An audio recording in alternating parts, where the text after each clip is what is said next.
नमस्कार बंधुरा श्रावणी रान्नाघरे आपनादेर सबाइके स्वागत जानिए आमी प्रतिदिनेर मतो आबारो आजकेर एकटा रान्नार भिडियो निये आपनादेर सामने चले एसेछि। आजकेर आमी आपनादेर मूलोर बड़ा बानिये देखाबो, जेटा किन्तु खेते भीषणই सुंदर हय। आशा करी आपनादेर भालो लागबे। तार जोन्नो किन्तु आमार पुरो भिडियोटा आपनादेर देखते हबे। और देखा शुरू करार आगे एकटा लाइक देबेन, सुंदर एकटा कमेंट करबेन और शेयर करते भुलबेन ना। ताहले चलुन आजकेर आमी एई मूलोर बड़ाटा किभाबे बानिয়েছি সেটা আপনারা একবার দেখে নিন। রান্নাটা করার জন্য প্রথমে আমি এখানে দেখুন একটা বড় সাইজের বাটি নিয়ে নিয়েছি। এইবার আমি এর মধ্যে দিয়ে দেব প্রথমে এখানে রেখেছি আমি মূলো, আর মূলোটা কিন্তু এখানে আমি ছোট গ্রেটার দিয়ে গ্রেট করে রেখেছি। গ্রেট করে মূলোর যে জলটা সেটা ফেলে দিয়েছি। ফেলে দিয়ে এখানে শুধু মূলোটা গ্রেট করে নিয়েছি আর সেই মূলোটা কিন্তু এখানে দিয়ে দিলাম। মূলোটা কিন্তু জলটা যদি ফেলে দেন তাহলে দেখবেন মূলোর বড়া করার পরে তারপরে কিন্তু সেটা অতটা গন্ধ ছাড়ে না, কারণ গন্ধের জন্য কিন্তু অনেকেই এই মূলো খেতে পছন্দ করে না। তাই এইভাবে যদি আপনারা রান্নাটা করেন তাহলে দেখবেন মূলোর যে একটা গন্ধ থাকে সেটা থাকবে না। এবারে গ্রেট করা মূলোটা প্রথমে এখানে নিয়ে নিয়েছি। এবারে দেব এর মধ্যে পেঁয়াজ কুচি। এখানে কিন্তু একটা বড় সাইজের পেঁয়াজকে একদম ছোট ছোট করে কুচি করে রেখেছি, সেই পেঁয়াজটা এর মধ্যে দিয়ে দিলাম। আর দেব আমি এখানে টমেটো কুচি। এখানে একটা মাঝারি সাইজের টমেটোকে ছোট ছোট করে কুচি করে রেখেছিলাম, সেই টমেটোটা দিয়ে দিলাম। আর দেব এখানে কাঁচা লঙ্কা কুচি।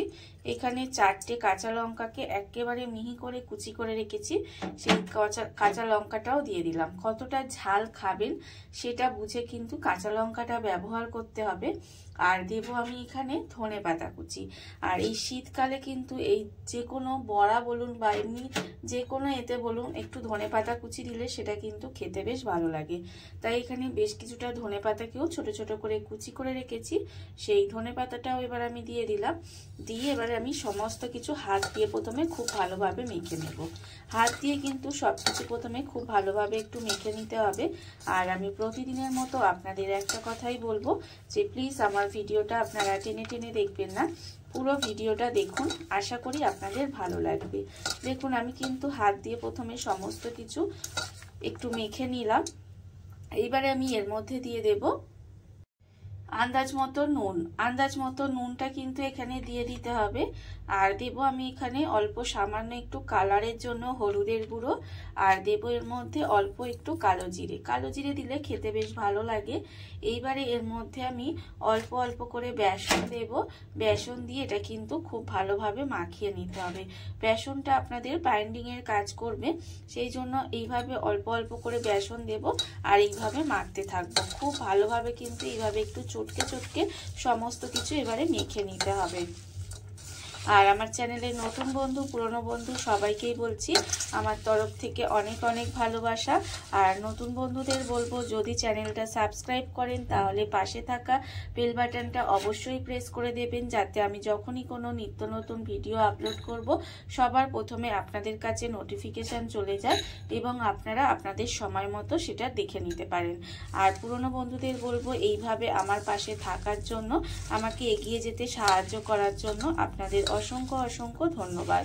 আর দেখুন আমি কিন্তু অল্প অল্প করে বেসন দিচ্ছি আর এইভাবে হাত দিয়ে কিন্তু মেখে নিচ্ছি। এর মধ্যে কিন্তু কোনো রকম আমি জল ব্যবহার করিনি, শুধুমাত্র এইভাবে বেসন দিয়ে চটকে চটকে মাখবেন, তাহলে দেখবেন এটা সুন্দর করে মাখা হয়ে যাবে। আর এইভাবেই কিন্তু আমি সমস্তটা ভালো করে মেখে নেব।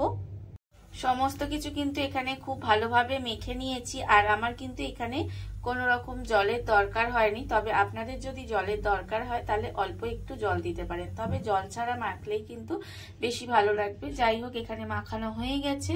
আর অন্যদিকে দেখুন আমি গ্যাসটা অন করে একটা ফ্রাই প্যান বসিয়ে দিয়েছি। এইবার আমি ভাজার জন্য এর মধ্যে দিয়ে দেব সাদা তেল। এখানে কিন্তু আমি সাদা তেলেই ভাজবো, আপনারা চাইলে সর্ষের তেলেও ভাজতে পারেন। এবারে আমি এখানে তেল দিয়ে দিলাম, দিয়ে তেলটাকে ভালো করে একটু গরম হতে দেব। তেল কিন্তু এখানে খুব ভালোভাবে প্রথমে গরম করে নিতে হবে। তেলটা আমার এখানে খুব ভালোভাবে গরম হয়ে গেছে। এবারে আমি 1 চামচ মতো তেল নিয়ে নিলাম, নিয়ে এইটার মধ্যে দিয়ে দেব, মানে এখানে যে মাখিয়ে রেখেছি তার মধ্যে কিন্তু দিয়ে দেব, দিয়ে এইভাবে চামচ দিয়ে দিয়ে আবারও একটু মেখে নেব। চামচ দিয়ে দিয়ে কিন্তু এটা মেখে নেবেন, কারণ একেবারে গরম তেল, হাত দিয়ে মাখলে কিন্তু পুড়ে যাবে।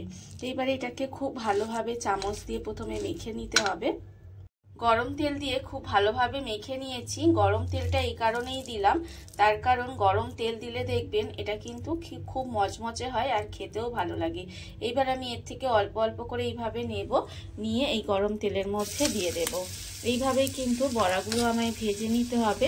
আমি এইভাবে একটু ছোট ছোট করে বড়াগুলোকে ভেজে নিচ্ছি। আর এই শীতকালে দেখবেন এইরকম একটু ভাজাভুজি খেতে কিন্তু সবারই বেশ ভালো লাগে, কিন্তু অনেকেই দেখবেন মূলোটা পছন্দ করে না বা মূলোটা খেতে চায় না। তখন দেখবেন এইভাবে যদি আপনারা বানিয়ে দেন, তাহলে দেখবেন তারা কিন্তু বুঝতেও পারবে না যে এটা আপনি কি দিয়ে বানিয়ে দিয়েছেন, এবং সহজেই কিন্তু খেয়ে নেবে।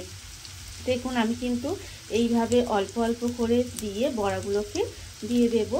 ছোট ছোট করে আমি এর মধ্যে তেলের মধ্যে দিয়ে দিচ্ছি। আপনারা এটা সন্ধেবেলা চায়ের সাথে খেতে পারেন, শুধু মুখে খেতে পারেন, এমনকি ডাল ভাতের সঙ্গে ভাজা হিসাবেও খেতে পারেন, ভীষণই ভালো লাগে। এই সময় কিন্তু গ্যাসটাকে একেবারে লোতে দিয়ে দেবেন, দিয়ে উল্টে পাল্টে একটু লাল লাল করে ভেজে নেবেন। আমি এটাকে একটু উল্টিয়ে পাল্টিয়ে লাল করে ভেজে নেব। উল্টে পাল্টে বড়াগুলোকে কিন্তু আমি এখানে লাল করে ভেজে নিয়েছি, আর লাল লাল করে কিন্তু ভাজা হয়ে গেছে এখানে মূলোর বড়াগুলো। আর দেখুন এবার কিন্তু এগুলোকে আলাদা করে তুলে নেব। এগুলো কিন্তু এর থেকে বেশি আর ভাজার দরকার নেই। এবার এইগুলোকে তুলে নিতে হবে। আমি এইগুলোকে এবার তুলে নেব। সমস্ত বড়াগুলো আমি আলাদা করে তুলে রেখে দিয়েছি।